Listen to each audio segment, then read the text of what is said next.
Hi everyone, this is Zahak Akmal. Welcome to our web development course. په تیر شوي ویډیو کې موږ د HTML انټروډکشن کړو او د HTML په بیسک سټرکچر باندې ځان پوهه کړه. نننی لیکچر ډېر زیات امپورټنټ دی ځکه چې په دې کې موږ درې امپورټنټ کنسپټ زده کوو. یو د HTML ټیګز، بل د HTML ایلیمنٹ او HTML هیډینګ. دا درې وړه کنسپټ ډېر زیات ضروری دي. د HTML پوره فاونډیشن په دې درې کنسپټ باندې بیس دی. The tool available page is HTML tags. The HTML tags such as the HTML tags keywords. موږ چې په انګل بریکټ کې کوم keywords لګو هغه ته وایي tag. لکه زموږ سره پی دی، د انګل بریکټ په منځ کې پی رالی، د هغې په اوپننګ ټیګ کې پی رالی، پی موږ لیکو، اوپننګ ټیګ کې موږ پی لیکو، دې ته وایي tag. او دغه شانتي کلوزینګ ټیګ هم وي. کلوزینګ په ټیګ کې هم که موږ پی لیکو، H1 لیکو، څه چې هم موږ لیکو هغه موږ سره کلوزینګ ټیګ وي. په HTML کې چې موږ د انګل بریکټ په منځ کې کوم کیورډز لیکو، لکه مطلب زموږ سره پی دی، پی موږ د انګل بریکټس په منځ کې لیکو، دا زموږ سره ټیګ دی، دې ته ټیګ وایي. دغه شانتي په کلوزینګ ټیګ کې چې موږ سلیش وکړو او د سلیش سره موږ پی ولګو نو هغه زموږ سره کلوزینګ ټیګ شي. آسان الفاظو کې ټیګ براوزر ته وایي چې دا کم ټایپ کنټینټ ډسپلی کول دي په سکرین باندې، په ویب پیج باندې. چې براوزر یې ویني، براوزر پوهه شي دا هیډینګ دی یا دا پیراګراف دی. اوس اوپننګ ټیګ او کلوزینګ ټیګ څه څیز دی؟ په HTML کې اکثر ټیګز په دوه پارټ باندې مشتمل دي. مطلب زموږ سره H1 دی، د H1 اوپننګ ټیګ چې کوم دی هغه انګل بریکټ دی او د انګل بریکټ په منځ کې H1 دی. او د کلوزینګ په ټیګ کې به همیشه فارورډ سلیش وي. د فارورډ سلیش مطلب دی چې دلته ټیګ ختم شو. اوس زموږ سره راځي HTML ایلیمنٹ.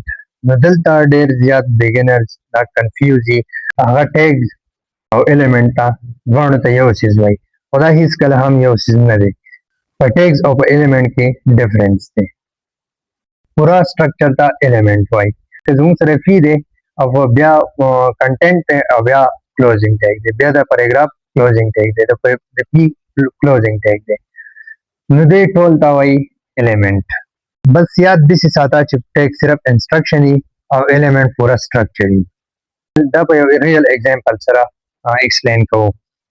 تا یو برګر راواغستو او د برګر برنی کم بریډ چې دی هغه ټیګ دی او لاندینی کم بریډ چې دی هغه کلوزینګ ټیګ دی. برګر برنی بریډ هغه اوپننګ ټیګ شو او لاندینی د ټول لاندې چې کم بریډ هغه کلوزینګ ټیګ شو. د برګر په منځ کې چې دننه څه هم وي نو هغه کنټینټ شو. دغه شانتي زموږ سره په HTML کې ایلیمنٹ هم وي. که چېرته پیراګراف وي نو د پیراګراف پهله پی ټیګ، بیا کنټینټ، بیا کلوزینګ ټیګ. دا به زموږ سره یو HTML ایلیمنٹ سټرکچر جوړ شي. نو دغه HTML سټرکچر چې جوړ شي نو دغه ته وایي ایلیمنٹ. زموږ سره په HTML کې ټوټل 6 هیډینګز دي. H1 دی، H2، H3، H4، H5، H6. دا هیډینګ د کنټینټ امپورټنس د حساب سره یوز کیږي. لکه زموږ سره H1 دی، دا ټول نه غټ او امپورټنټ هیډینګ دی په ویب پیج لپاره. فار ایگزامپل اکثر د پیج مین ټایټل چې کوم وي هغه H1 وي او د SEO لپاره هم H1 ډېر زیات امپورټنټ دی. په هر پیج باندې عام طور H1 یوز کیږي. هیډینګ 2 دا سب هیډینګ دی، دا د H1 نه لږ وړوکی. H3 دا د فردر سب سیکشن لپاره یوز کیږي، استعمالیږي. دا د H2 نه هم کچي. او دغه شانتي H4، H5، H6 چې دا د ټول نه وړوکی هیډینګ دی. امپورټنټ خبره دا ده چې دلته ډېر زیات بګینرز هغوی دا وایي چې هیډینګ بس صرف سایز هغه کچوي او غټوي، خو دا هیڅکله هم داسې نه ده. هیډینګ هیڅکله هم د سایز لپاره نه دی. هیډینګ د کنټینټ ارایچي ډیفاین کوي. ګوګل او سرچ انجن دا هم هیډینګ ریډ کوي.